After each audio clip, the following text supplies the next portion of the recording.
que para la presentación del libro Crisis del hiperpresidencialismo en Chile y la nueva Constitución, que edita Flaxo y que está dando lugar a la primera de 3 charlas que iniciamos hoy con ustedes y que es coauspiciado por la USACH. Digo que no existe un momento más oportuno porque creo que este es el momento de hablar de política. Creo que este es el momento de comenzar a hablar de las formas de organización de la vida colectiva que nos queremos dar entre todos, y el impacto que esto va a tener en el rol que van a tener actores políticos, el impacto que va a tener en la manera de hacer y gestionar política pública.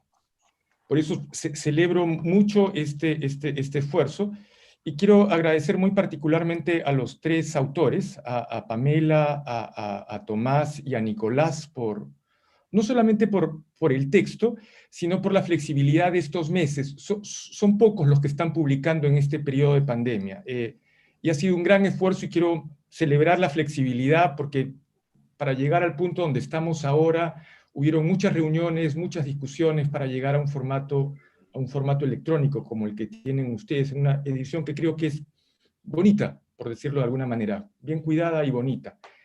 En este marco también quisiera agradecer muy particularmente a Ángel, a Ángel Flisch, porque Ángel desde la dirección alentó este esfuerzo y ha seguido alentándolo hasta el día de ahora. Vamos a contar con él como panelista, pero no quería dejar pasar la oportunidad. Eso, no quiero dar más espacio a una conversación muy larga, porque creo que es el tiempo de nuestros panelistas, y espero que tengamos una muy buena discusión y conversación. Gracias. A ti, Lucía. Seguro así será. Y bueno, estamos con ponentes de lujo. Les voy a presentar brevemente. Antes que nada, a petición de Pamela, disculpar al doctor Marcelo Mella, decano de la Facultad de Humanidades, que había planificado hacer inicialmente una apertura a través de unas palabras, y por cuestiones de agenda y dificultades no ha podido hacerlo, pero está presente. Entonces paso a presentarles Pamela Figueroa, politóloga, parte de la red de politólogas, doctora en estudios americanos, académica de la Universidad de Santiago de Chile. Arturo Valenzuela, profesor emérito de Gobierno y Servicio Exterior de la Universidad de Georgetown. Y Ángel Flisch, cientista político y profesor investigador de Flaxo, Chile. El orden de presentación, habíamos quedado que comenzará Ángel, continuará Arturo y finalizará Pamela para presentar estas reflexiones. Cuentan cada quien con 20 minutos. Yo les iré indicando cuando se estén por acercar al tiempo estipulado, y a partir de terminadas las sesiones, o durante también, si surgen preguntas, comentarios en quienes están asistiendo virtualmente, pueden escribirlas en la opción de chat que está aquí abajo. Evidentemente, si son muchas, jugaré el rol de seleccionar y probablemente también aportar con preguntas a estas presentaciones tan interesantes. Así que comenzamos con Ángel, como habíamos acordado. Bien, buen día a todas y todos, y muchas gracias a Pamela, que fue realmente la que me incluyó, digamos, en este panel. Permítanme partir estas reflexiones con una anécdota. Un día, en 1990, conversaba en La Moneda con un amigo, el jefe administrativo de la Sexpress, un DC recalcitrante, entre comillas, recalcitrante, sobre la experiencia de la Unidad Popular y su triste fracaso. En un giro de la conversación me dijo: mira, el peor error que cometió Allende fue declarar que él no era ni podía ser el presidente de todos los chilenos. Efectivamente, en algún malhadado momento que no he podido rastrear, el presidente Allende declaró eso. Mirando retrospectivamente, hoy es claro que esa declaración embestía abiertamente contra un sentido común arraigado en la cultura política nacional. El presidente de la República representa a todos los chilenos y chilenas, siendo su misión el bien común de todos ellos. Todo rol de representación política adquiere su legitimidad por referencia a una ideología específica que define el perfil de quienes lo desempeñan, caracterizando la relación de representación que les es propia. ¿A quiénes representa? ¿Cómo los representa? cómo los debe representar. En el caso del rol presidencial, la ideología que lo legitima tiene raíces profundas en la historia. Limitándonos al mundo occidental, se la puede remontar al menos a la Edad Media tardía. En su esencia, tiene como ancestro la teología política de, comillas, los dos cuerpos del rey, sustento ideológico de las monarquías occidentales de la modernidad temprana. Esquemáticamente, esa teología afirma un dualismo en el rey. El rey es cuerpo físico contingente, su cuerpo natural, fusionado con su cuerpo político, superior al natural, pero conformando una unidad con el natural. Dualismos de esta especie se proyectarán en la historia ideológica de la figura presidencial. Piénsese en la distinción contemporánea entre jefe de gobierno, en cierto modo el cuerpo natural, y el jefe de Estado, el cuerpo político. Al igual que siglos atrás, ambas jefaturas se fusionan, corporeizándose en la misma persona. Ciertamente, la de Estado, corporeización de la soberanía estatal, es superior a la de gobierno, sujeta a la contingencia política, pero ambos son una en la persona presidencial. Ciertamente, el gran secularizador de esta teología política es Hobbes. Hobbes dice: el soberano emerge de un pacto al menos mayoritario, pacto, no el cuerpo divino, del que no es protagonista, razón por la cual, comillas, todos ellos, tanto quienes votaron a favor como quienes votaron en contra, autorizarán en lo sucesivo todas las acciones y juicios de ese hombre como si fueran los suyos propios. En el capítulo 18 del Leviatán encontraré la cita. Como sabemos, la misión de ese soberano es imponer, el soberano de Hobbes, es imponer una vida pacífica entre los pactistas y protegerlos de otros hombres. Una definición específica de bien común. La ideología que legitima la figura presidencial y por ende el presidencialismo adjudica desde los orígenes a quienes desempeñan el rol una personalidad fuera de lo común. Y ello deriva de la modalidad misma de designación de esa persona. Elección popular con rasgos plebiscitarios. Por ejemplo, veamos qué dijo James Madison en el contexto del debate constitucional estadounidense en junio de 1789. Comillas: al considerar que el primer magistrado será designado por los sufragios de 3 millones de personas, cifra que con toda humana probabilidad en unos pocos años se duplicará, no es de presumir que se elegirá una personalidad viciosa o de mal carácter. Si el gobierno de cualquier país en la faz de la tierra estuvo protegido respecto de la designación de caracteres ambiciosos o intrigantes para la primera magistratura del Estado, se puede decir con certeza que es el caso de la Constitución de los Estados Unidos. Ahora bien, esta asociación entre una suprema magistratura y características especiales de las personas que la desempeñan reemerge, creo, con Weber, al asociar la noción de carisma, al asociarle la noción de carisma, que será manoseada sin contemplaciones hasta hoy, con la legitimidad unipersonal de rey plebiscitario. Me parece que la evidencia histórica y contemporánea proporciona un matiz más que claro respecto de una posible correlación entre presidencias y rasgos personales positivos fuera del ordinario de las personas que las han desempeñado. Prefiero no ejemplificar. Yo no escuché el debate de ayer en la noche en Estados Unidos, pero sería quizás un buen ejemplo. Otro atributo que se ha relevado en términos de destacar la excepcionalidad del cargo es la personalización o corporeización de la soberanía del Estado en quienes lo desempeñan. El presidente, como dije antes, es jefe de Estado. Para citar una posición extrema en esa línea de argumentación, puedo recurrir a Carl Schmitt. Comillas: el Estado es algo más que un pacto realizado por individuos, contra Hobbes, ¿no? Y algo diferente de eso. La persona representativa de la soberanía es mucho más que la suma total de todas las voluntades particulares participantes. En esta medida, el nuevo Dios es trascendente vis-a-vis todos los socios contractuales. Lo que se podría llamar de ideología presidencialista en sus diversas encarnaciones, a mi juicio, no resiste hoy el proceso de secularización de la política iniciado con la modernidad. La democracia representativa y sus instituciones arrancan su legitimidad de la representación de intereses. Puesto de manera más asertiva, el funcionamiento de las instituciones democráticos representativas consiste primordialmente en representar intereses de los representados, sobre la base de las relaciones entre representantes y representados. Para ir al rescate de la institución presidencial, se podría recurrir a ese componente de la ideología presidencialista que destacaba ese amigo mío, con cuya opinión inicié estas reflexiones, el bien común o interés público, si se prefiere. Creo que la ideología del bien común no resiste el embate de un enjuiciamiento crítico que apele a la evidencia.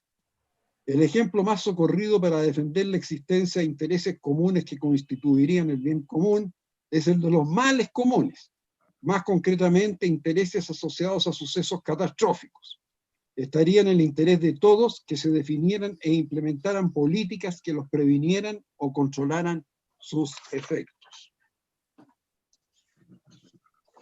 No obstante, aún en esos casos, males públicos, hay intereses contrapuestos.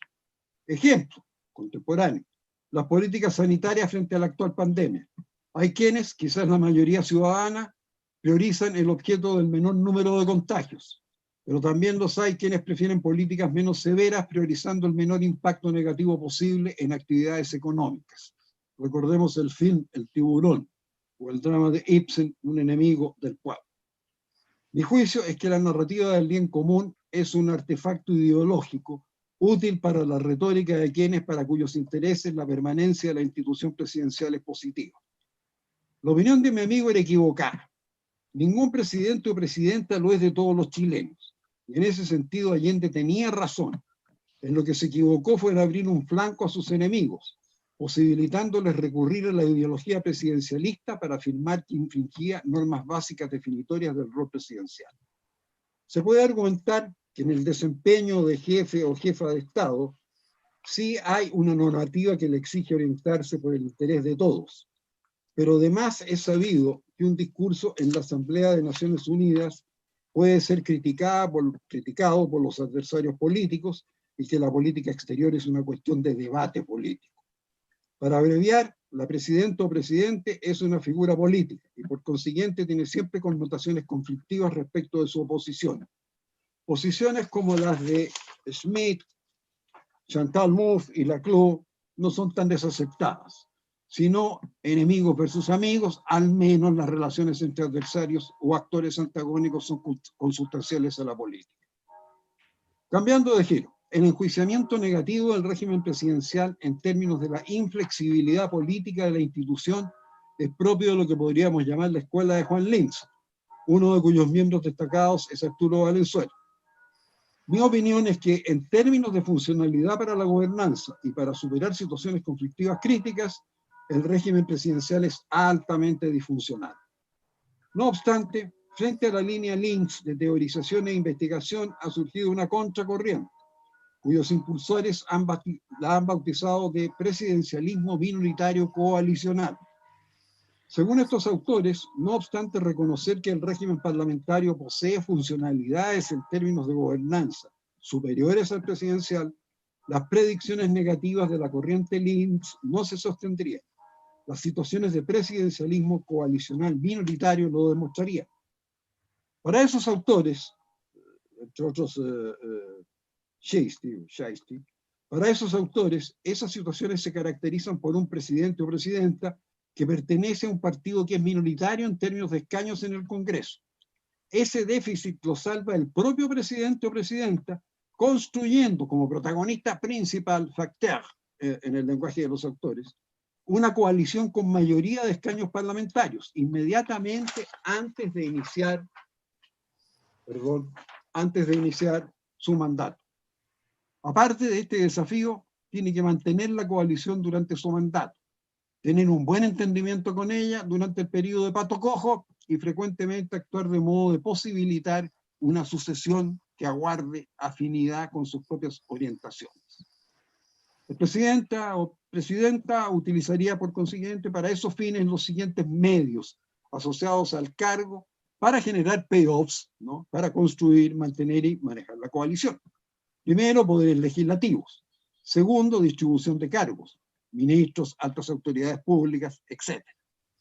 Tercero, poderes en partidos políticos. Cuarto, autoridad presupuestaria.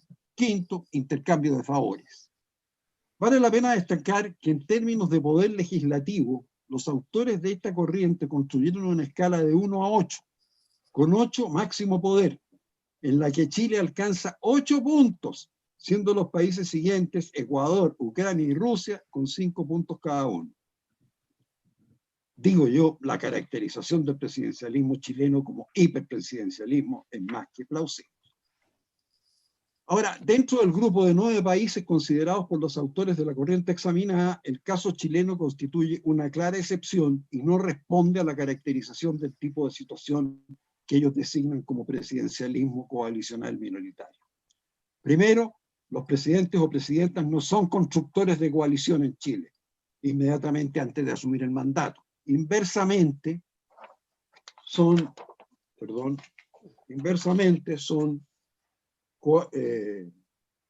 productos de coaliciones ya construidas, las que originan el candidato o la candidata a la presidencia y constituyen la coalición presidencial posteriormente. En la construcción, por otro lado, de la coalición presidencial, el candidato, candidata, no, posteriormente devenido presidente, presidenta, a lo más puede haber jugado históricamente en un rol menor en la construcción de esa coalición. Creo que nuestra historia reciente lo demuestra. Este punto lo reconocen explícitamente los autores de la corriente politológica que estoy examinando. Segundo, en Chile la presidencia se caracteriza como minoritaria, como es el caso hoy en Chile, no porque el presidente o la presidenta pertenezca a un partido que es minoritario en términos de escaños en ambas cámaras, sino en razón que la coalición presidencial es minoritaria en el Congreso, el actual mandato de Piñera. Ese rasgo de coalición presidencial minoritaria, a la chilena, es fundamental y es lo que pone en cuestión la arquitectura hiperpresidencial chilena. Como acontece hoy, ello lleva a una situación que opone una coalición opositora mayoritaria versus un presidente, presidenta, apoyado en el Congreso por una coalición minoritaria, lo que vivimos hoy. En esta situación, el presidente o la presidenta no se encuentra inerme, posee recursos de poder, como urgencias, vetos, iniciativas exclusivas de ley, etc., que le permitan trabar con la coalición opositora mayoritaria una guerra política continua, tal como a la que hemos asistido hoy en día. La pregunta obvia es, ¿por qué el presidente, la presidenta y la coalición mayoritaria presidencial no responden a esta situación procurando ser factores de una coalición parlamentaria que sea mayoritaria? O si procuran hacerlo, ¿por qué fracasan? De hecho, el reclamo sostenido desde la presidencia hoy y la coalición minoritaria, ¿no? Chile Vamos, por una política de acuerdos, puede interpretarse como intentos de superación de la situación mediante coaliciones ad hoc. Si la situación no es superable mediante una política coalicional por la coalición presidencial minoritaria, ello se explica por las características del espectro, del sistema, si se prefiere, del actual sistema de partidos. A mi juicio, el multipartidismo chileno se estructura en términos de una ordenación relativamente clásica de derechas e izquierdas que comprende 6 grupos de partidos y organizaciones políticas que podrían denominarse estas últimas como protopartidos. Estos grupos constituyen derechamente coaliciones o coaliciones latentes. El rasgo central de este sistema reside en la existencia de relaciones antagónicas entre estos grupos, activas o latentes, que se intensifican a medida que la distancia entre grupos es mayor, ello sin perjuicio de la existencia de relaciones de competición al interior de cada grupo. Si bien hay componentes ideológicos en esas relaciones antagónicas, a mi juicio se basan muy fundamentalmente en 3 dimensiones. Por una parte, identidades basadas en historias de hechos y conflictos políticos. Por otra, la aceptación y compromiso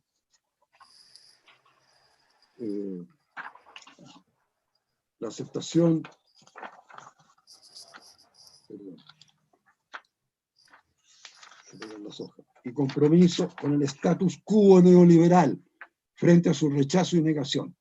Y yo diría, por último, adicionalmente, posicionamientos en cuestiones de políticas públicas funcionales al marco neoliberal versus políticas públicas disfuncionales a ese marco. En este contexto, para la actual coalición presidencial minoritaria, solo resta defender el status quo a partir del ejercicio del poder presidencial y tratar de perseverar en la captura de ese poder.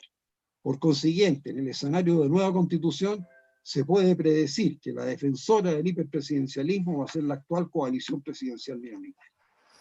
Vale la pena citar, por último, termino, a Ackerman en este punto, a Bruce Ackerman. comillas, hay casi 30 países, principalmente en América Latina, que han adoptado sistemas del tipo estadounidense. Todos ellos han sucumbido a la pesadilla lynchiana del Lynch. Es posible evitar la pesadilla lynchiana. En vez de establecer una confrontación absoluta, el presidente y la Cámara pueden solo retraerse en su tendencia hacia las descalificaciones y calumnias interminables, las recriminaciones mutuas y el estancamiento partidario. Es la apelación a la política de acuerdo. Todavía peor, los poderes en contienda, y esto es lo que sucede, creo, pueden usar las herramientas constitucionales a su disposición para hacerse la vida difícil entre sí. De esta manera, la Cámara acosaría al Ejecutivo, Cámara y Senado en Chile, y el presidente emprendería acciones unilaterales siempre que le fuera posible. Llamamos a este escenario crisis de gobernabilidad. Para finalizar, creo que en general el presidencialismo, y no solo el hiperpresidencialismo, es un régimen sustentado en ideologías obsoletas y disfuncional a la gobernanza y gobernabilidad. En el caso de Chile, ver la solución a las crisis que provocan, conflictos de alta intensidad entre ejecutivo y legislativo, en la posibilidad de presidencialismos coalicionales minoritarios, como han sido descritos por Chesty, a los cuales me referí, y otros, simplemente no son viables. Muchas gracias por la atención.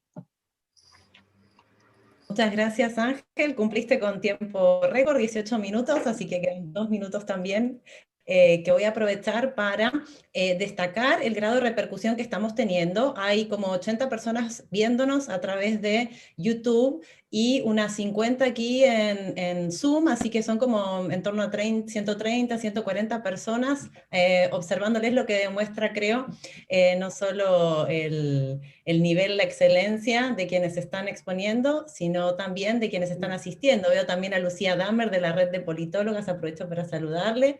Y bueno, le paso la palabra a Arturo Valenzuela.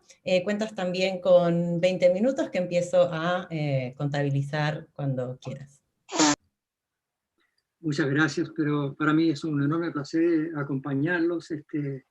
Felicito a Pamela, a Nicolás, por el libro, a Jordán. Me parece muy bien lo que han hecho, y es un orgullo poder también compartir estas ideas con muchos de ustedes. Yo quisiera empezar puntualizando un par de cosas. Las naciones de América, el continente americano, con la excepción de Canadá y algunas islitas, son los estados-naciones independientes de los grandes imperios más duraderos del mundo, o sea, de más larga trayectoria. Recordémonos de que cuando se funda, después de la Segunda Guerra Mundial, Naciones Unidas en el 45, casi un 50 países de los signatarios, o sea, la mitad de los signatarios, como 25 más o menos, de 50, y después cuando se sube Polonia, 52, son países latinoamericanos. Son países. Lo mismo pasa con Bretton Woods. En Bretton Woods también, yo he viajado a Bretton Woods y he ido varias veces a las salas donde se juntaron todos los delegados de Bretton Woods para conformar, digamos, toda esta arquitectura de posguerra que conocemos muy bien. De nuevo, uno ve la lista de los países que estaban ahí, eran más bien los países latinoamericanos, los que conformaban más o menos un 50%. Pero no solamente naciones independientes de los grandes imperios más largas, con trayectoria más larga, sino que también las repúblicas más largas, digamos, en cuanto a su trayectoria en el mundo. ¿Y eso por qué? Porque cuando ocurren las independencias en América Latina, por la influencia de la Ilustración, etcétera, etcétera, ¿cuál era el modelo? ¿Qué modelo existía con el fracaso, digamos, de la Revolución Francesa, etcétera, etcétera?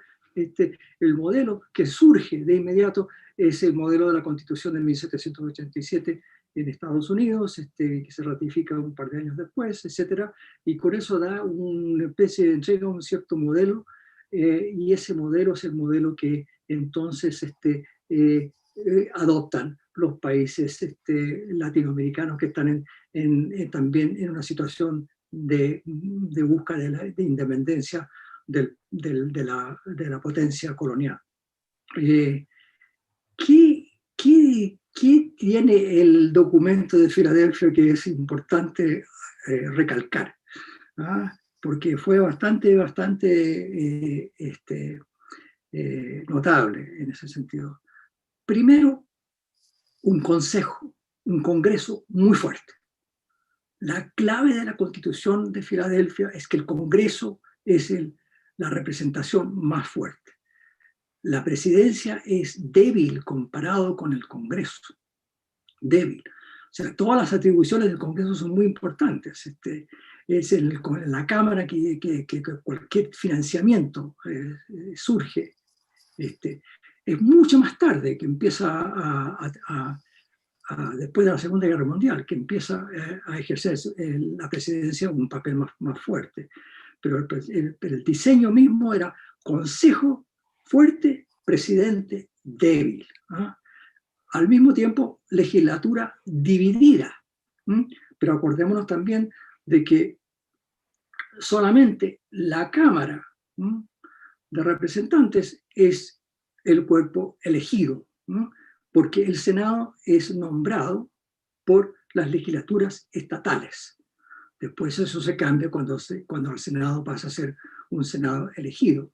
Pero la idea misma del Senado era que el Senado representaba a los estados que eran todavía la composición, digamos, del sistema americano, una cierta independencia, una cierta legitimidad estatal, una cierta soberanía que detentaban los estados.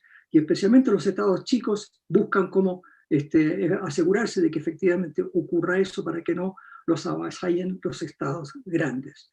Y es por ello entonces que tenemos en Estados Unidos un Senado representante de los estados, y no de la población. O sea, en el gran diseño de Lincoln, ¿cuál es la esencia de la democracia? La esencia de la democracia es government of the people, for the people, and by the people.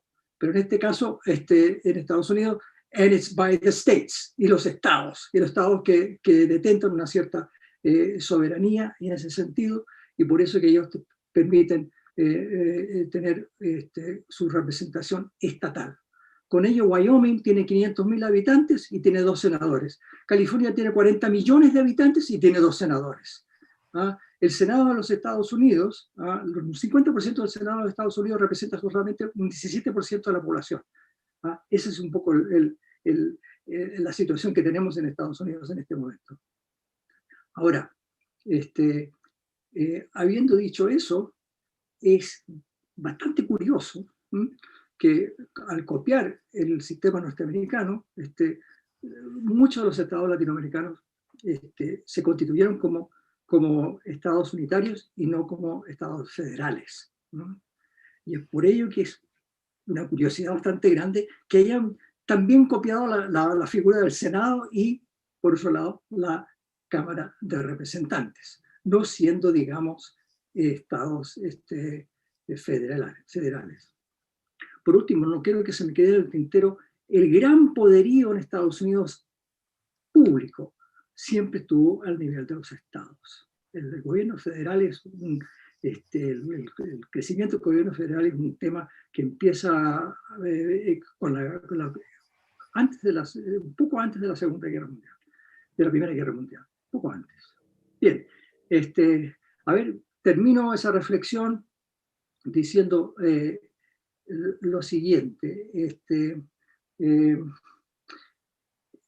Me animó un poco Ángel cuando se comenta la situación de Allende. Y de hecho mi propia reflexión sobre muchos de estos temas surge justamente de mi trabajo sobre el quiebre de la democracia en Chile. ¿Ya? Y efectivamente el tema de un presidente minoritario, lo que sufrió Allende lo que sufrió el país y lo que sufrió la ciudadanía, con esta situación de un presidente que se elige con un 36,2% del voto. Ahora, a pesar de que el Chile había que pasar al Congreso en ese momento, por una correlación, y es un mito que siempre se apoyó al primero porque, porque se le daba el pase al primero. No es cierto, o sea, se le dio el pase al primero, pero se dio el pase al primero porque la coalición posible surgía de esa forma. Si no, probablemente no habría ocurrido eso. Ahora, ¿qué pasa? En Chile se le pide a Allende un estatuto de garantías, y con eso la democracia cristiana, que sacó solamente un 29%, a pesar de que sacaron un 54% en la elección del 64, saca un 29%, Allende saca un 36,2%, Alessandri un 34,8%. Francamente, si se hubiese hecho una coalición seria, digamos, del partido de la fuerza minoritaria para crear un gobierno, el que habría salido presidente en ese momento habría sido Alessandri y no Allende. Y probablemente se habría... De esa reflexión sale todo mi pensamiento sobre el parlamentarismo. O sea, el caso chileno fue el que me mostró el camino de qué es lo que pasó aquí. Y acordémonos de que a pesar de que en América Latina se instalaron este régimen republicano presidencial, francamente le ha ido bastante mal a ese sistema en toda su historia, Si nos remontamos al siglo XX, entre 1830 y 1980, un 42% de todos los cambios de gobierno son por golpe de Estado. Si vamos a la época de los 80, son 20% de los cambios de gobierno que son por golpe de Estado, pero en ese caso es porque ya se estaba terminando la Guerra Fría y se empieza a vivir un poco el sistema.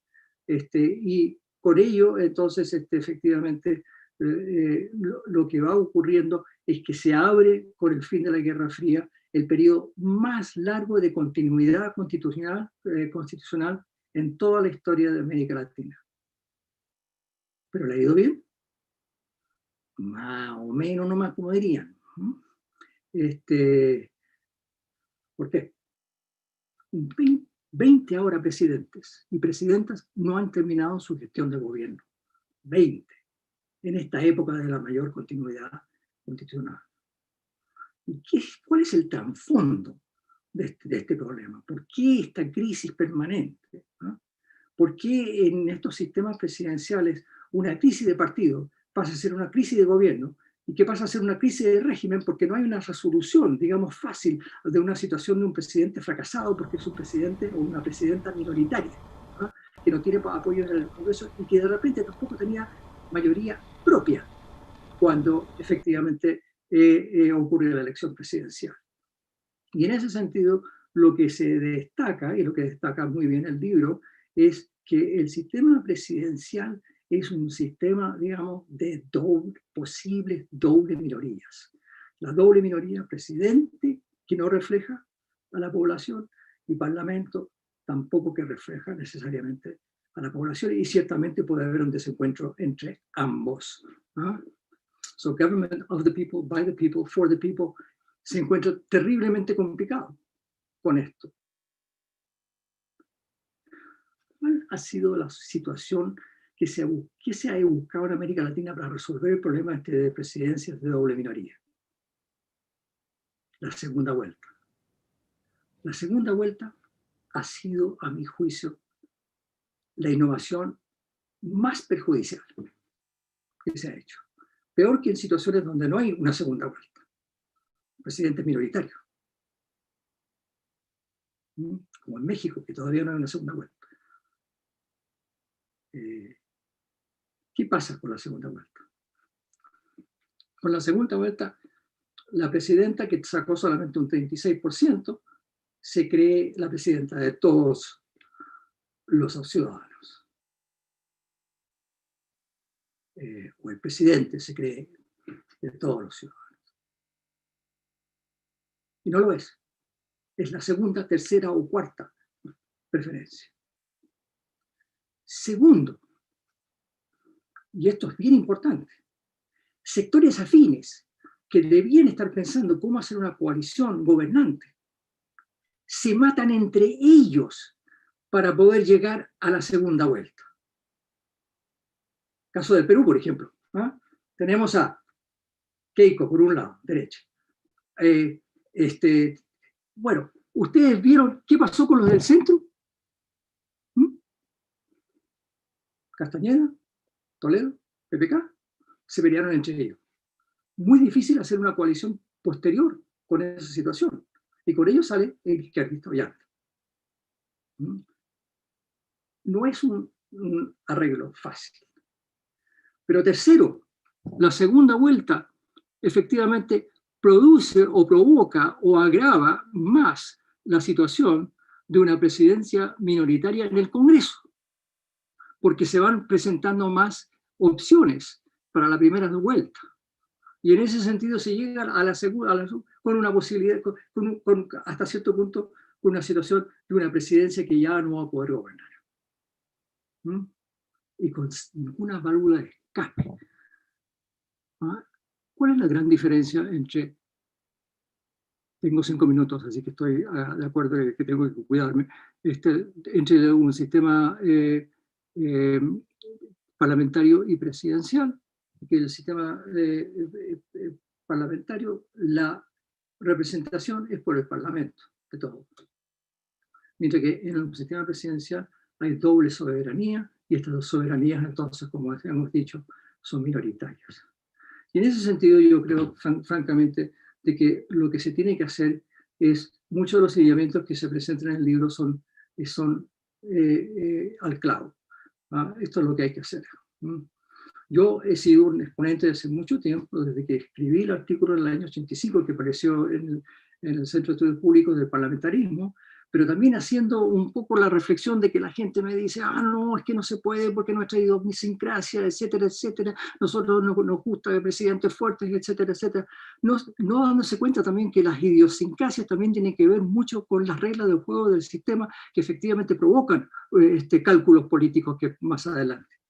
Así que lo que se debería hacer es, y aquí estoy de acuerdo con esto, esta ha sido mi propuesta hace mucho tiempo, de que efectivamente se debería volver a una segunda vuelta en el Congreso.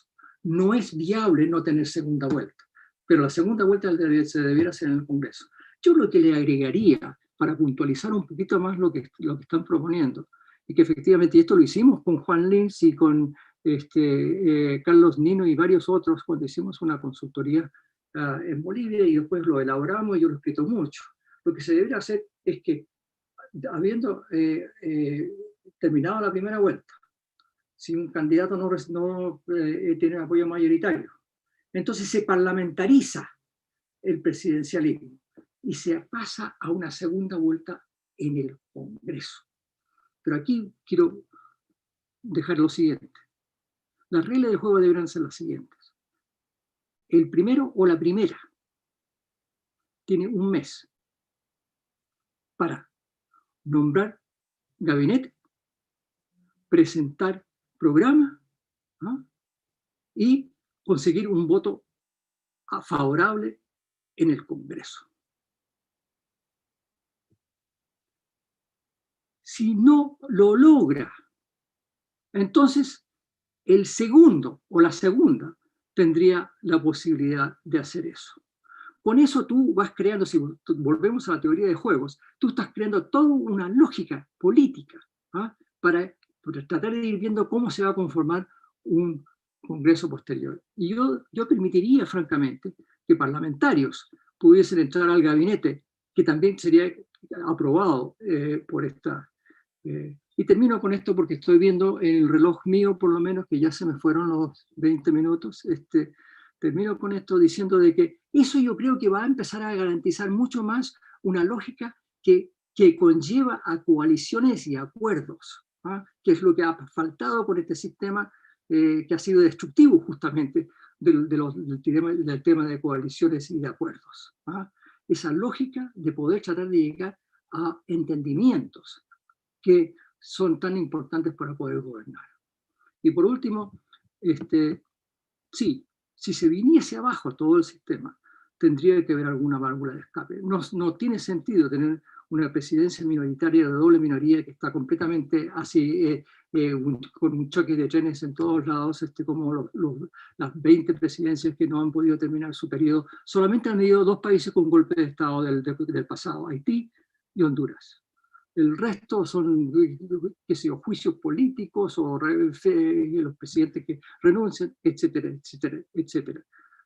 Entonces, en ese caso, francamente, durante los primeros 2 años es importante tener efectivamente la posibilidad de llamar a una elección posterior, que a su vez tendría, pero, y ahora sí que termino, pero les garantizo de que cuando el presidente dice que tengo la facultad de posiblemente cerrar o pedir una elección anticipada del Congreso para ver si se puede resolver este impasse. Por lo general, lo que pasa es que el Congreso prefiere no ir a una reelección. Eso es lo que ocurrió cuando Sanguinetti amenazó eso en Uruguay, pero un 42% de todos los sistemas parlamentarios de posguerra en Europa han sido de minoría. ¿Y por qué han sido de minoría? Porque no le ha convenido a la mayoría, a veces muy dividida, ir a una elección. Y con eso son gobiernos minoritarios, pero son gobiernos minoritarios que son capaces de poder gobernar. Cierro con eso porque hay una cantidad de otros temas más, pero ya se me fueron los 25 minutos y le agradezco mucho de haberme dado 5 minutos más. Gracias. Muchas gracias, Arturo, muchas gracias. Vamos a darle la palabra a Pamela. Quiero recordarles que pueden, al finalizar, plantear preguntas. Yo creo que la calidad y el nivel de quienes están asistiendo lo que amerita es que digan en el chat quién quiere intervenir y a quién iría dirigida la pregunta del comentario, y yo luego, cuando se abra la sesión de preguntas, les pasaría la palabra a quienes están asistiendo a través de Zoom. Ahora llegamos a más de 90 personas en YouTube, así que somos como 150 personas en este seminario virtual de Flaxo Chile reflexionando sobre la crisis del presidencialismo. Pamela Figueroa, te pasamos la palabra cuando quieras. Bueno, muchas gracias, Lucía. Bueno, no puedo partir esta presentación sino agradeciendo a Flaxo por la acogida a este proyecto, al libro que hicimos junto a Nicolás Izaguirre y Tomás Jordán, y que da inicio a este ciclo de 3 charlas que estamos desarrollando más en conjunto con la Facultad de Humanidades de la Universidad de Santiago, donde queremos abordar la crisis del presidencialismo desde esta visión interdisciplinar que tiene el texto, ¿ya? Partimos por un análisis desde la ciencia política y luego vamos a las políticas públicas y el derecho constitucional.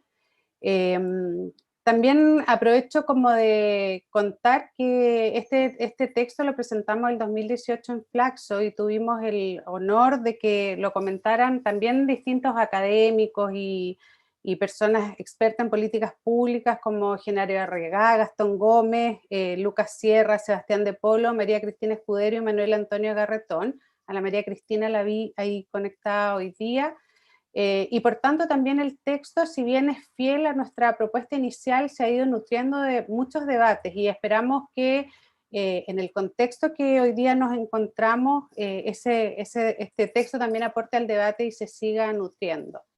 También antes de empezar mi exposición, quiero decir que me siento muy honrada en el panel de hoy. Arturo Valenzuela y Ángel Flitris no solo son amigos importantes para mí, sino que son maestros para mí, han sido mis profesores, me han formado y por tanto muchas de las cosas que voy a decir tienen gran influencia de toda la perspectiva institucional que Arturo presenta y que me enseñó en mis años de estudios allá en Georgetown University, y con Ángel también de muchas conversaciones que hemos tenido y de la experiencia que él tuvo también en la SECPRES en Chile. Entonces, es muy importante para mí también estar con ellos hoy día acá, y también un desafío en lo que uno quiera, en lo que voy a exponer y sobre todo tratar de exponer nuestras reflexiones del texto, la crisis del hiperpresidencialismo en Chile desde una perspectiva politológica. Al principio Fabricio decía que este es como el mejor momento para conversar sobre este tema y probablemente lo es. Estamos a un mes, poco menos de un mes, del plebiscito nacional por la nueva constitución, que nos pone por primera vez en una situación real, ¿ya? Y muy concreta de comenzar un cambio constitucional que ha sido tan deseado y al mismo tiempo tan esquivo. Y la conversación constitucional nos pone sin duda en este gran debate de cómo se distribuye y fundamentalmente cómo nos gustaría que se distribuyera el poder en nuestra sociedad.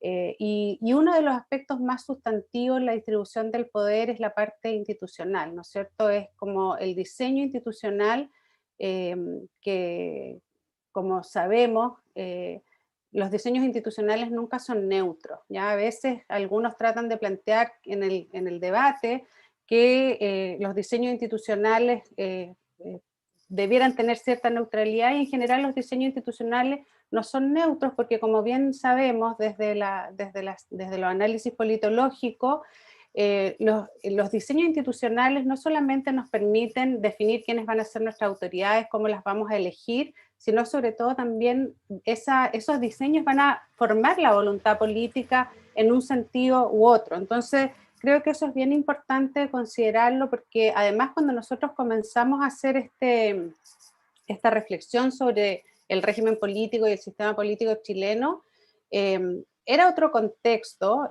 Nosotros lo contamos ahí en el libro, pero estas reflexiones surgen cuando estábamos en el gobierno, en el Ministerio de Secretaría General de la Presidencia, Nicolás Aguirre como ministro y Tomás y yo como asesores, y estamos en pleno debate de las reformas políticas y del proceso constituyente, y dentro de ese contexto que ya visualizábamos con mucha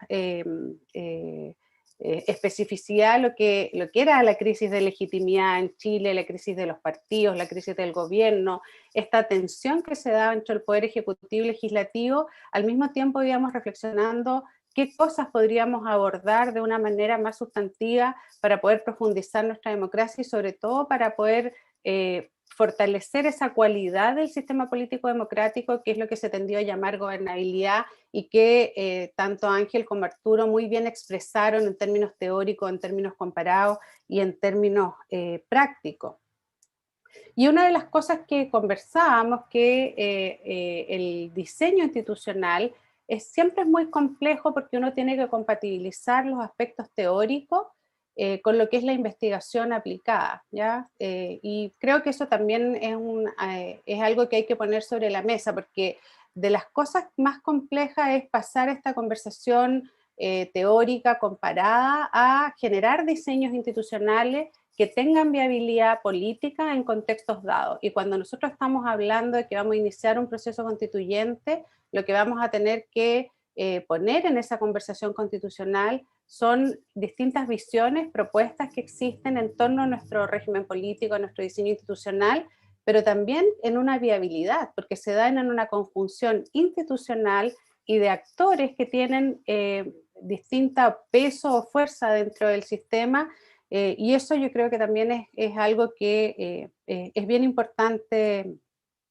considerar. Entonces, como decía Giovanni Sartori, finalmente nosotros tenemos que pensar en una ciencia política que tenga aplicabilidad también y que por tanto este texto tiene como ese objetivo. Ya probablemente hay muchas cosas que son debatibles, que nos pueden gustar más o menos, que podemos tener diferencias de opinión, pero nosotros queremos entregar una propuesta que tenga cierta viabilidad y aplicabilidad en nuestro sistema político. En esas reflexiones que fuimos haciendo sobre el régimen político, una de las cosas que nos dimos cuenta es que Chile siempre había sido analizado como un caso de excepcionalidad. Ya muchos textos de Arturo ya lo señalaba como en términos comparados, y Ángel también desde la perspectiva más de análisis con otros países de América Latina. Y esa excepcionalidad de Chile fue mostrando como que finalmente no éramos tan excepcionales. Nosotros escribimos este texto en 2018 y probablemente si lo miramos hoy día en 2020, también hoy día con más profundidad vemos esa no excepcionalidad que antes tendíamos a dilucidar, que nos parecemos mucho más al resto de los países de América Latina cuando tenemos esta tensión que ya se mencionaba entre sistemas presidenciales y en el caso de Chile hiperpresidencial, con congresos débiles y sistemas de partidos multipartidistas que tienden a la fragmentación. Y por tanto, en esa lógica, nosotros lo que veíamos y una de las cosas que quiero plantear es que para poder abordar el tema de la democracia representativa desde el diseño institucional, también tenemos que ampliar un poco la mirada a no solamente fijarnos en la democracia representativa, ya que es lo que hemos tendido a elaborar con mayor profundidad, mecanismos de representación a través de los sistemas electorales, los sistemas de partidos, que nos permitan abordar ese aspecto de la democracia que es la representación, sino que también tenemos que abordar las otras dos dimensiones que Habermas siempre menciona sobre la democracia, que es la deliberación y la participación. Y por tanto, pensar el régimen político y pensar el sistema político nos pone en esa disyuntiva de equilibrar las dimensiones de representación, deliberación y participación, y creo que ese es un desafío no solamente para Chile, sino que probablemente para América Latina y también para las democracias a nivel más global. Y también creo que acá hay que poner un énfasis en cómo vamos a ir entendiendo la gobernabilidad democrática, porque la gobernabilidad siempre se entiende como una cualidad de la democracia, una cualidad que no solamente tiene que ver con el ejercicio de la gobernanza o el desarrollo de las propias instituciones, sino sobre todo con un equilibrio que se da entre el Estado, el gobierno y la sociedad. Y la pregunta es cómo hacemos ese equilibrio y cómo lo diseñamos. Entonces, en esa perspectiva, y espero que todos hayan podido revisar el texto, y si no, bueno, los invitamos a revisarlo y vamos a seguir conversando sobre él.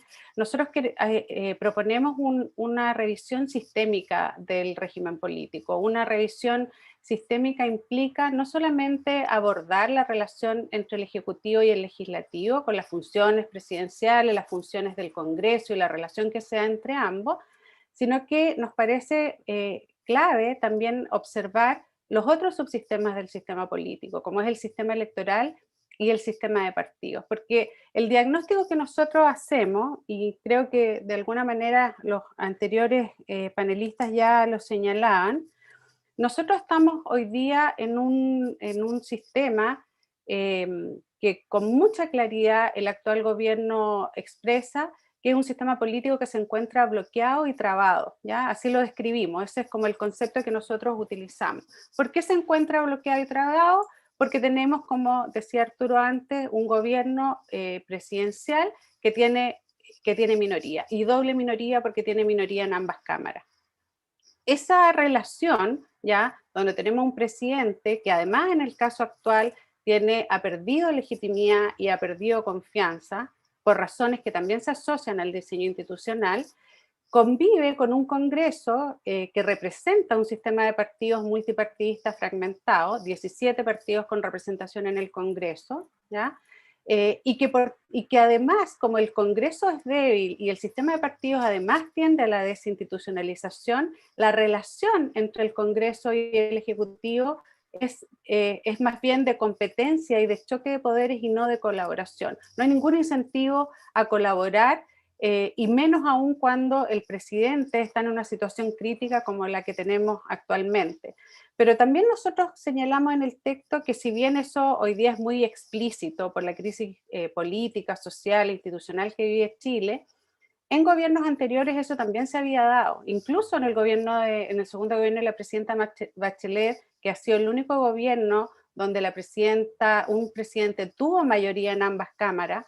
La relación entre el Ejecutivo y el Legislativo también era compleja, ¿ya? Era muy compleja y nosotros lo vivimos en varios proyectos, y durante ese periodo donde el Congreso todavía era electo bajo el sistema electoral binominal, también había dispersión de partidos en el Congreso, ya había 12 partidos con representación.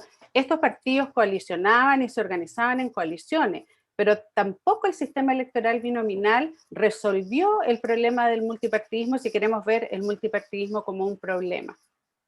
Entonces, en esa lógica de un sistema que está bloqueado y que está trabado, además visualizamos que dentro de esta situación el sistema político chileno, los partidos, el gobierno, distintas instituciones enfrentan y han enfrentado una crisis de legitimidad porque hay baja confianza, que no solamente se expresa en la encuesta, sino que también en la baja participación electoral, ¿ok? Y eso, ¿qué es lo que nos va dando? El resultado de eso es que tenemos un sistema político donde los partidos políticos pasan a ser irrelevantes. Y eso es muy complejo cuando nosotros sabemos que las democracias requieren de sistemas de partidos institucionalizados, de sistemas de partidos que tengan raíces en la sociedad, porque eso es lo que da estabilidad a largo plazo. Finalmente, lo que da estabilidad a la democracia a largo plazo son los partidos políticos y los proyectos de los partidos políticos, no solamente la gobernabilidad que se da dentro del gobierno.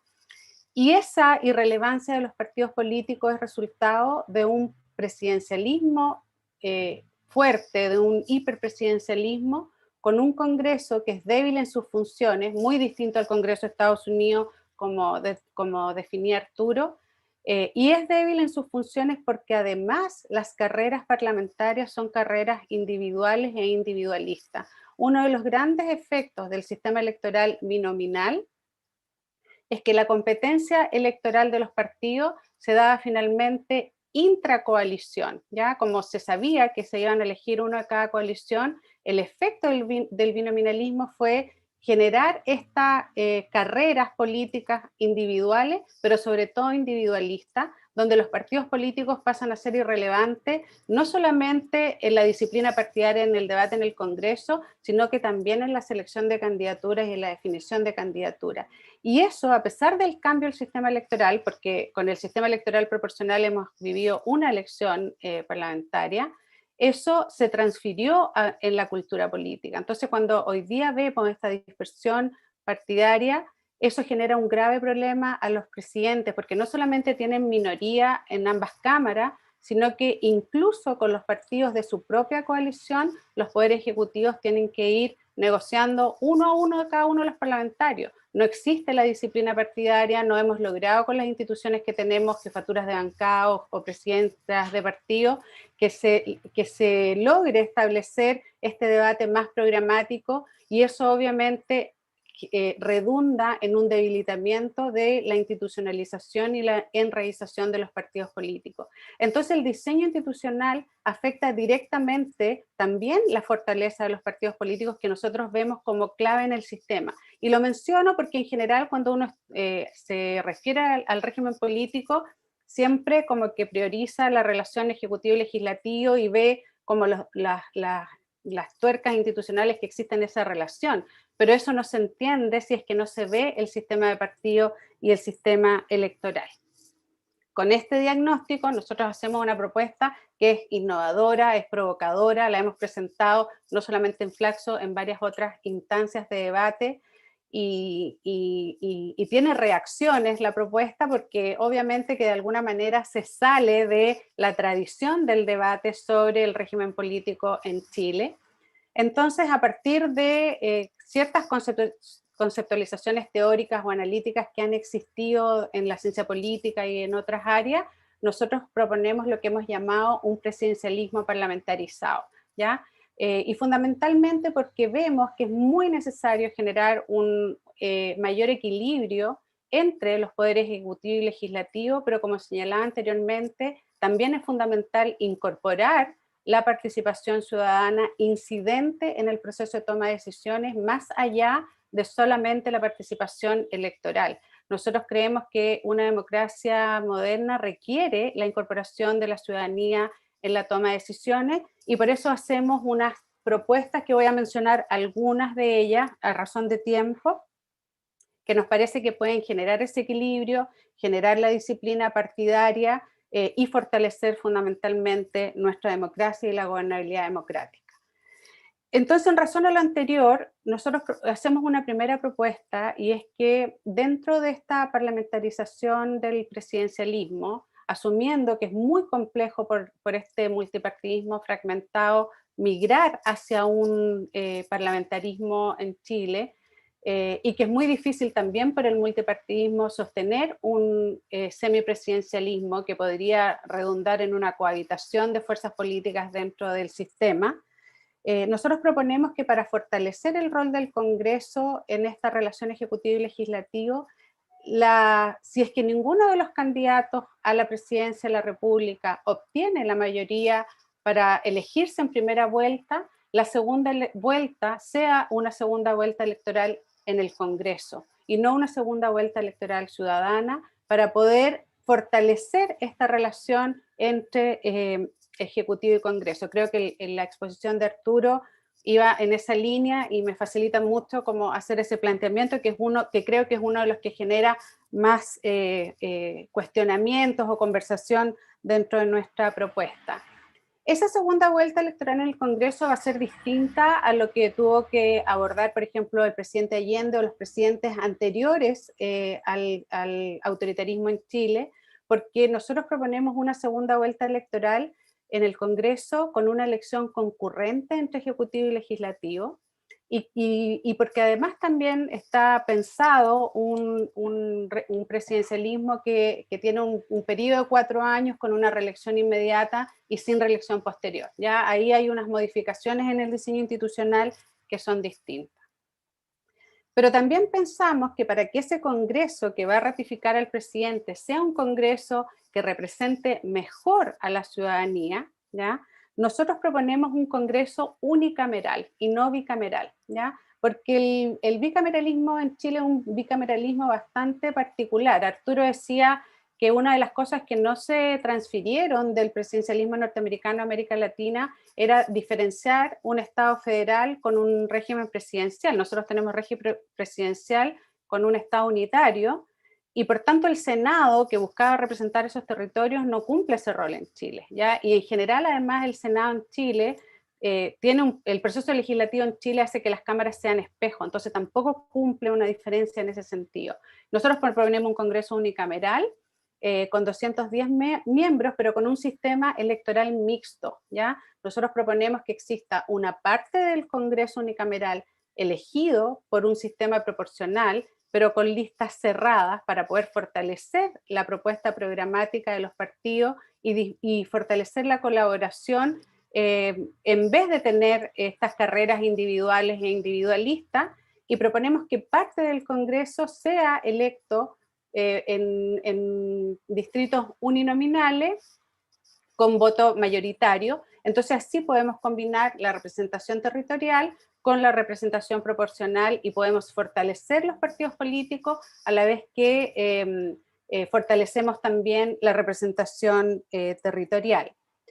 Creemos también que es necesario que una vez que el presidente se elija o la presidenta se elija y se elija este Congreso en estas nuevas características, deben haber mecanismos de cohesión interna del gobierno, y para eso también proponemos la figura de un jefe de gabinete que ordene esta relación al interior del gobierno. Arturo hace otra propuesta sobre la formación del gabinete, tal vez son cosas que se pueden conversar. Pero también nosotros proponemos que tienen que haber incentivos de equilibrio entre el Poder Ejecutivo y Legislativo, y por eso creemos que el presidente podría, por una vez, disolver el Congreso, ya si es que no logra avanzar en su programa de gobierno por obstrucción o diferencias de este Congreso, y que una vez que el presidente disuelve el Congreso, convoca nuevas elecciones y se conforma un nuevo Congreso, ese Congreso también podría tener la atribución de censurar al presidente en caso de que no le diera la mayoría. Entonces, este diseño de contrapeso establece, ok, muchas gracias Lucía, ya voy terminando, esta relación entre uno y otro. Y para ir terminando, y obviamente después podemos profundizar más en preguntas y comentarios, nosotros creemos que esta gobernabilidad debe fortalecerse con mecanismos de democracia directa, que sean incidentes, que sean vinculantes. En el texto nosotros proponemos al menos 3: la iniciativa popular de ley, los referéndums para aprobar las reformas constitucionales, y lo que se llama la revocatoria de ley, que es un mecanismo que existe en Uruguay, que lo hemos estudiado y nos parece que es muy importante, sobre todo en el incentivo de que los parlamentarios al legislar incorporen el debate con la ciudadanía. Creemos que ese equilibrio entre ejecutivo y legislativo y ciudadanía es lo que puede permitir, en un contexto como en el que estamos, fortalecer nuestra democracia y nuestra gobernabilidad democrática. Muchas gracias, y muchas gracias a la moderadora por ser tan estricta en el tiempo.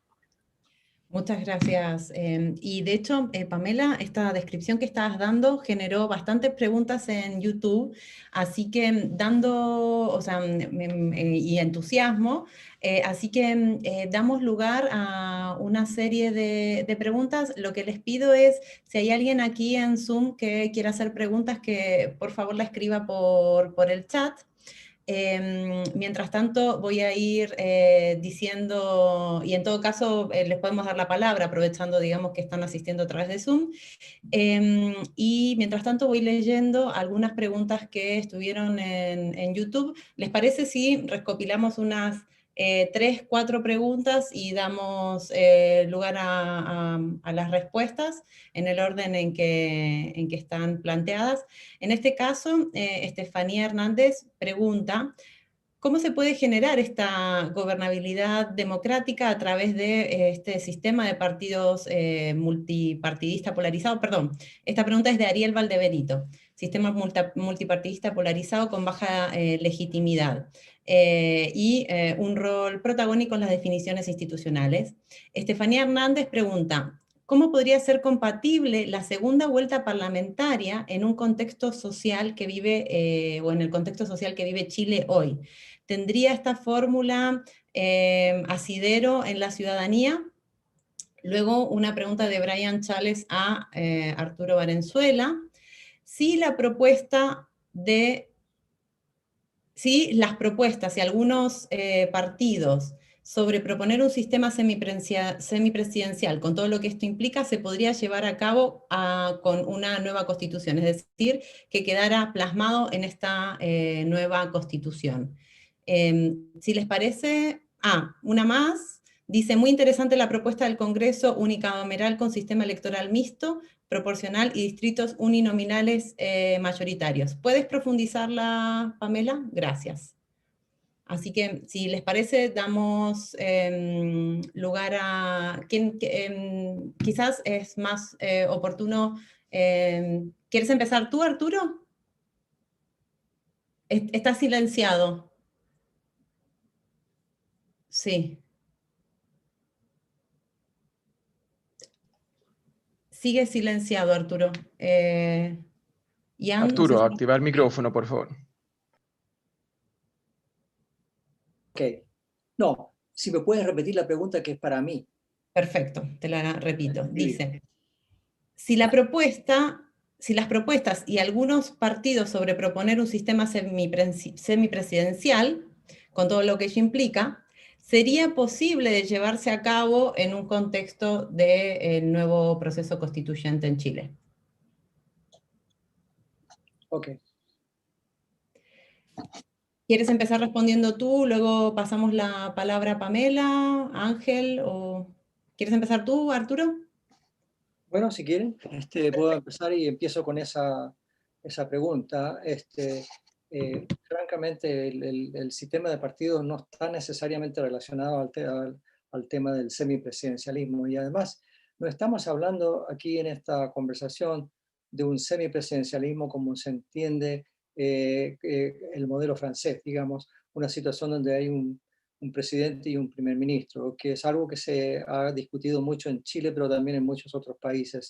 Francamente, esa es una solución que no ha funcionado bien.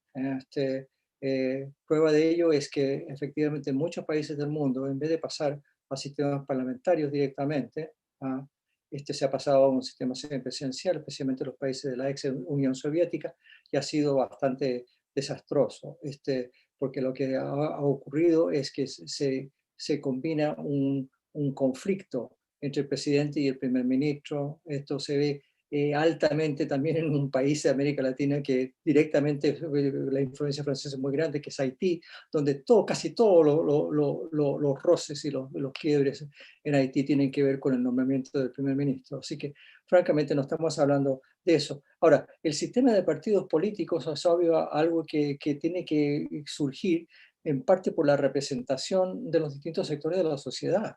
Y concuerdo mucho con Pamela y con otra gente que ha dicho que, francamente, lo que para mí, lo más dramático de lo que ha pasado en Chile es el colapso, digamos, de la identidad partidaria que existía antes. Si Chile se diferenciaba enormemente de tener un sistema de partidos donde la gente, incluso la gente que no podía votar porque no tenía necesidad, o sea, porque no tenía alfabetización, de todas maneras se inscribía de alguna forma, con ser de izquierda, con ser del partido X, etcétera, etcétera. Eso como que ha ido colapsando. Y ha colapsado en parte por una cosa que no dije en mi presentación original, que el tema más importante a mi juicio de la reforma que no se hizo en Chile en toda esta época, desde que estamos con la constitución de Pinochet, es devolver, incluso antes, porque también en esto tienen que ver las reformas que se hicieron en el año 70, en el último gobierno de Frei Montalva, que es devolverle al Congreso sus atribuciones importantes. El Congreso ha pasado a ser un instrumento que efectivamente tiene que ratificar o no al presidente. Y eso ha contribuido enormemente al deterioro de los partidos políticos, porque los partidos políticos efectivamente ya no se conjugan. El Parlamento pasa a ser una cosa mucho más de representantes individuales, porque tienen que, en el fondo, y no tiene sentido. Lo que caracterizó a Chile desde mediados del siglo XIX, que fue tan importante, fue un parlamento fuerte, donde las grandes decisiones que se hacían y los grandes compromisos, las grandes agendas, los grandes acuerdos se hacían en el Congreso. Y eso, obviamente, en el siglo XX es bastante importante. Así que con eso quiero... Ahora, ¿cómo se puede generar con un sistema polarizado? Yo creo, nuevamente, lo que me anima a mí es que lo que uno puede tener es esta noción de que la ciudadanía está en contra de los partidos, que la ciudadanía está en contra del Parlamento, la ciudadanía está en contra de los políticos. Lo que tiene que hacer la ciudadanía, y esto es para repetir algo que dijo Pamela, es que es terriblemente importante. La democracia representativa requiere partidos políticos. Así que me anima a mí que si uno ha sido, digamos, desde la sociedad civil, un grupo que busca escaños parlamentarios, bueno, en ese caso pasa a ser partido. Pasa a ser partido y es importante tener partido. Ahora, tienen que tener transparencia interna, es algo que tiene que estar muy claro. Aquí lo que no hemos podido hablar, francamente, es que aquí hay 3 niveles en la crisis de representación que tiene Chile, que es el sistema electoral, sistema de partidos políticos y el sistema también de gobernabilidad. Y todas estas cosas se conjugan porque lo único que tiene que hacer es crear los incentivos políticos para la cooperación. ¿Cómo se buscan incentivos políticos para la cooperación a pesar de diferencias importantes que uno pueda tener? Y los partidos juegan ese papel muy importante.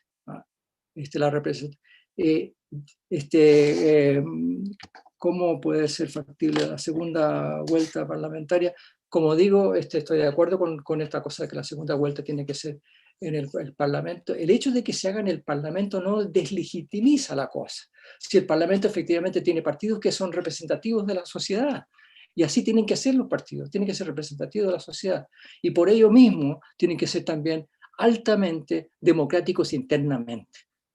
Si uno, la verdad, se preocupa por la política y se preocupa por lo que está pasando en el país, forma un partido político, entra a un partido político, cambia ese partido político, anima a ese partido político a tener mayor coherencia, a mayor sentido ideológico o programático, etcétera, etcétera. Y con eso ver cómo efectivamente uno puede estar en una situación donde se pueden llegar a ciertos compromisos o acuerdos necesarios que tienen que ver con el hecho de que la ciudadanía no está necesariamente de acuerdo en todo. La clave para toda esta conversación tiene que ver que las sociedades se dividen por una cantidad de razones. Se dividen. No es cierto de que es el pueblo contra los políticos, el pueblo contra la élite política, empresarial. Se dividen por una cantidad de razones. Entonces, en ese sentido, apoyar a los partidos es muy importante. Entonces, lo dejo ahí porque me alargué un poco demasiado en responder a mi pregunta. Gracias, Arturo. Pamela, ¿quieres responder tú?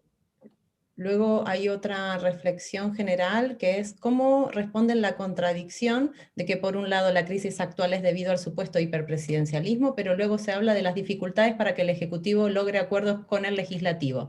Entonces, si existiera un hiperpresidencialismo, el presidente impondría su voluntad constantemente sin mayores sobresaltos. Creo que ahí hay que afinar quizás el concepto de hiperpresidencialismo, pero les doy la palabra. Pamela.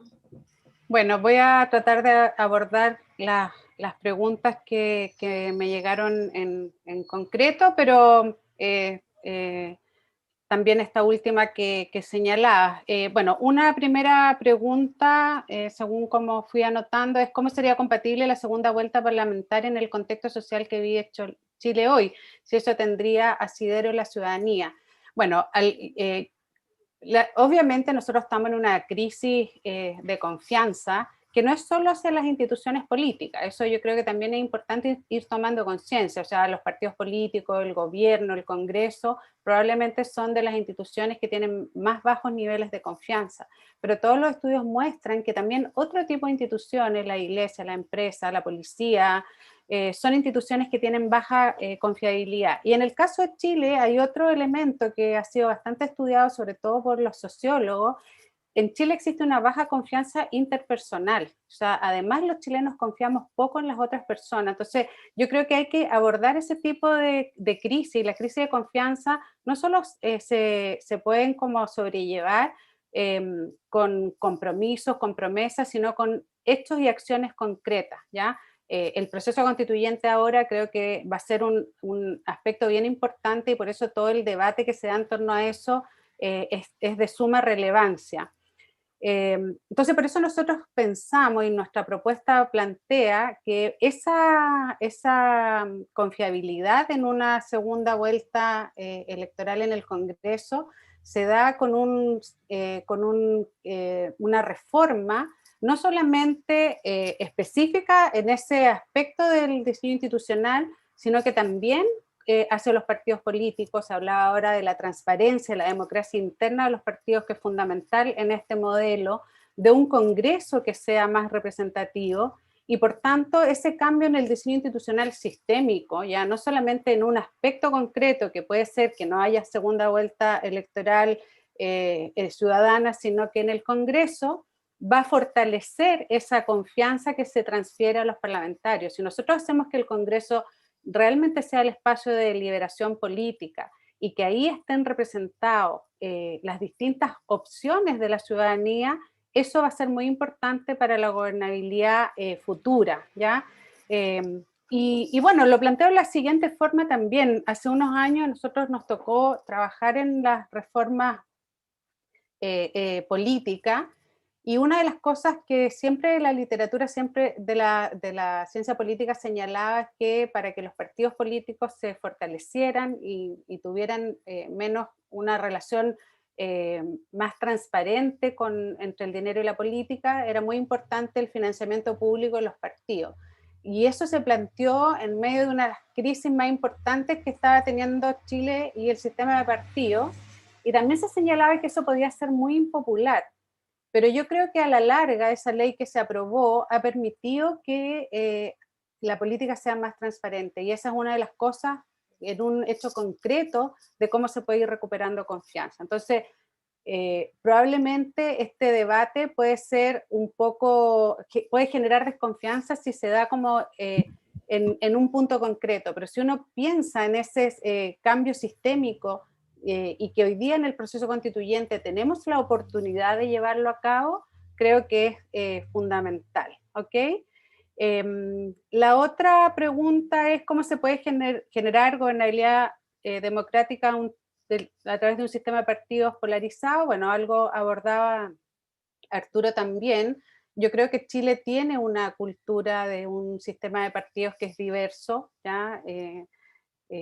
Siempre se ha hablado de este concepto de los 3/3, que es un concepto que Arturo ha desarrollado, que se trabajó también, o sea, a partir de las tesis de Federico Gil, y por más que se trató de instalar a través del sistema electoral binominal una política con menos partidos, la política chilena tiende a la diversidad. Entonces lo que yo creo que nosotros tenemos que buscar es en ese multipartidismo generar incentivos institucionales de colaboración y de transparencia partidaria que permita en el fondo dar mayor legitimidad a los partidos y evitar la polarización. O sea, lo que nosotros tenemos que buscar es que dentro de ese multipartidismo se tienda a la colaboración y que sea un multipartidismo más moderado, y eso se logra a través de un sistema electoral donde sean más importantes los proyectos programáticos que las carreras individuales.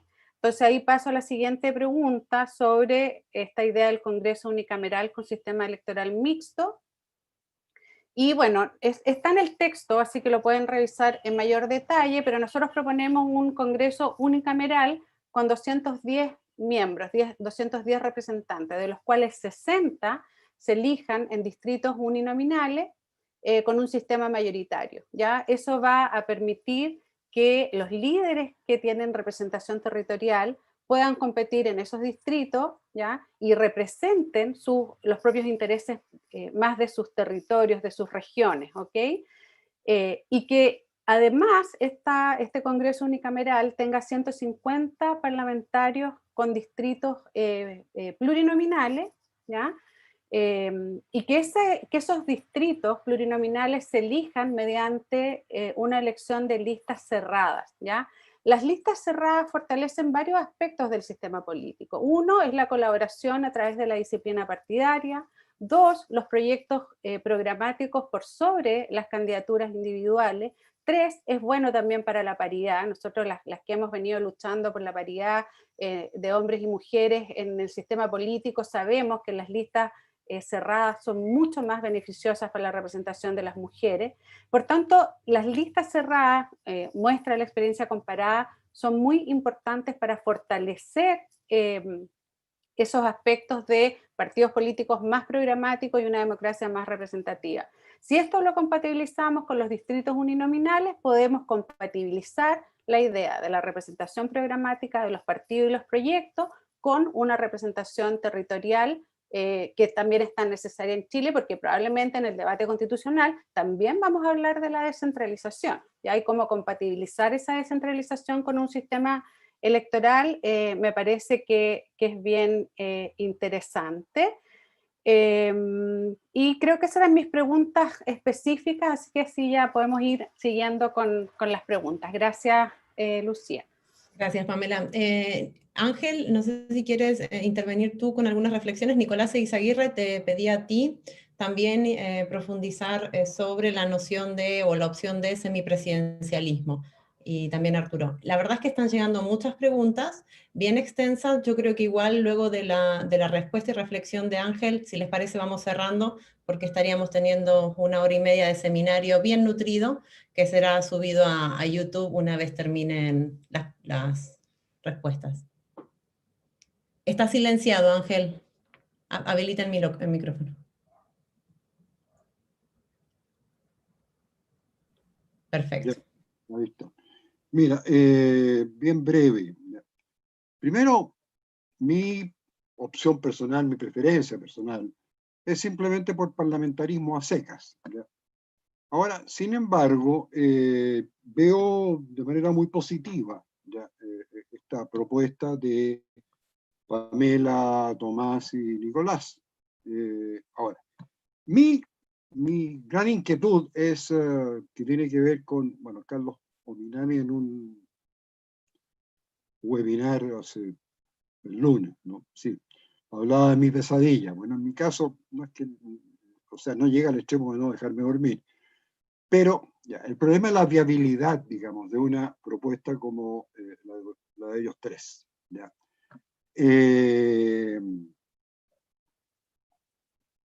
Yo, francamente, ¿quién puede imaginar,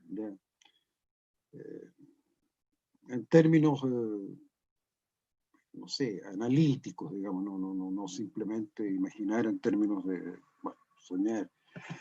¿Y qué va a pasar a partir del 25 de octubre? ¿Ya? Y yo, francamente, tengo grandes inquietudes al respecto. Ahora, Yo creo que todo el proceso que se inicia el 25 de octubre va a ganar el apruebo. Creo que toda la información tiende a indicar que así es, ¿ya? Y va a ganar el apruebo por una mayoría, espero que bastante relevante. Pero lo que viene después del 25 de octubre es simplemente, pongámosle en sus términos, digamos, una lucha política, ¿ya? O sea, en definitiva, una constitución, de acuerdo, ya, las reglas del juego. Pero esas reglas del juego, en definitiva, definen una arquitectura de distribución del poder así con mayúsculas. ¿Ya? Eso quiere decir no solo, digamos, la cuestión del régimen político, que sí, claro, es una distribución de poder ciertamente más que importante, pero es la distribución del poder de manera bastante más general. ¿Ya? ¿Cuáles son los temas que comienzan a surgir? El del régimen político, francamente, hasta ahora, no sé, puedo estar equivocado, pero no he visto una columna, ninguno de nuestros eruditos profetas, digamos ya, del Mercurio, o la Tercera, en fin, etcétera, hasta ahora se han referido al tema régimen político. Sin embargo, el tema propiedad ya está en el aire, digamos, y requiete en el aire, ¿ya? Ahora, claramente la respuesta es obvia, digamos, desde las fuerzas pro, ¿no es cierto?, acuerdo, ¿ya? Pero son temas bastante, cuestiones, ya digamos, no aquí temas, ya, cuestiones bastante más específicas. Está lo del agua, ya, la propiedad privada de bienes públicos, ya, qué sé yo, está el tema de la subsidiariedad, ¿no? Bueno, están todos esas cuestiones, ya basta de temas, ya, esas cuestiones. Lo que tenemos por delante, creo, a partir del 25 de octubre es lucha política. Ya. Ahora, parte de esa lucha política, y esto va al tema, digamos, de la viabilidad, ¿ya?, de una propuesta que veo con mucha simpatía, ¿ya?, pese a que, claro, yo preferiría, digamos, un parlamentarismo a secas, pero creo que eso, francamente, sí, bueno, son sueños en el sentido, ¿no?, del sentido común de los sueños, de la palabra sueño. Esa lucha política, obviamente hay un componente de expertise, ¿ya?, que es, bueno, Arturo ha sido eso ahora, Pamela ha sido eso ahora, bueno, ciertamente el libro lo es, ¿ya? Pero, y es un componente, ciertamente en términos de una constituyente, digamos, convención, es en términos, sí, bueno. Bueno, va a ser importante y va a ser reclamado por la derecha, exigido, bueno, de hecho ya está, digamos, ahí le dio por lo menos, no sé, 5 o 6 columnas, digamos, ya, en que la referencia es, bueno, cómo, oye, si las constituciones se construyen por expertos, ya, ¿no? Finalmente hay expertos en derecho constitucional, en fin, ya, bueno. Ese es una cuestión a la cual va a haber que enfrentar, porque ciertamente, y que fue lo que traté de recalcar, digamos, en estas reflexiones quizás no muy relevantes respecto del libro, bueno, claro. Hay, digamos, una lucha ideológica de por medio, ¿ya? Hay una lucha ideológica de por medio. Y eso también tiene que ver con la cuestión del régimen político, ¿ya? Vuelvo a repetir, creo que ese sentido común al que aludía mi amigo José Cisternas, digamos ya, de que el presidente es el presidente de todos los chilenos y todas las chilenas, en fin, ¿ya?, que es una ideología, que yo creo que simplemente frente, digamos, a un pensamiento crítico es algo obsoleto, digamos, ¿ya? Bueno, eso sigue, yo creo, siendo en una medida quizás no menos importante sentido común de la cultura política del sentido común, digamos, ¿no? Los ciudadanos, como en términos que Arturo ha repetido varias veces, ¿ya? Bueno, eso, digamos, hay que simplemente, hay que luchar contra eso, ¿ya? Hay que luchar contra eso, ¿ya? Y yo creo que la derecha va a hacer el énfasis en aquello, digamos, en lo que son, en lo que es la ideología tradicional de la figura presidencial, ¿ya? ¿No? Y contra eso hay que luchar, ¿ya? Porque esto va a ser lucha, ¿ya? Va a ser conflicto político, ¿ya? Donde obviamente hay una dimensión de experticia, ¿ya? ¿Sí?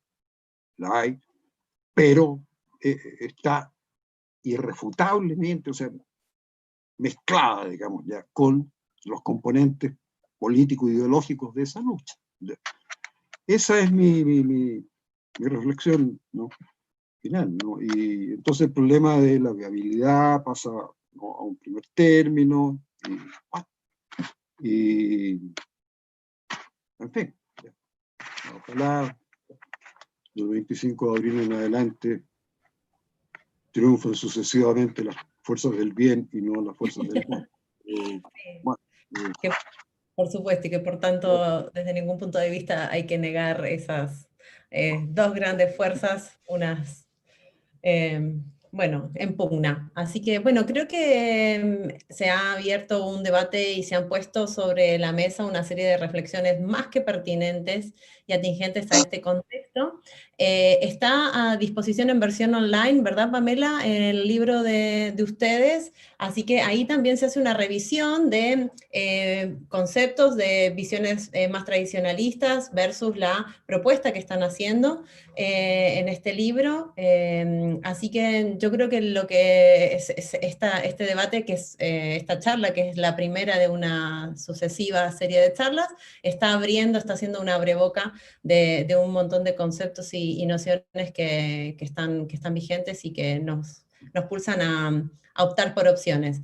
Si les parece, hemos cumplido con 1 hora y media pasadita de charla, de seminario.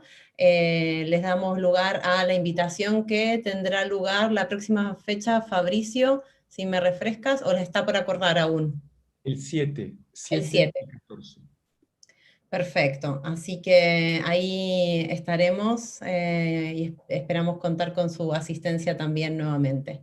Les dejamos un saludo, gracias a quienes han expuesto, personas de primer nivel, a quienes han asistido también, y será subido este video al canal de YouTube de Flaxo para que esté disponible, para que sea revisado cuando quieran. Un aplauso virtual.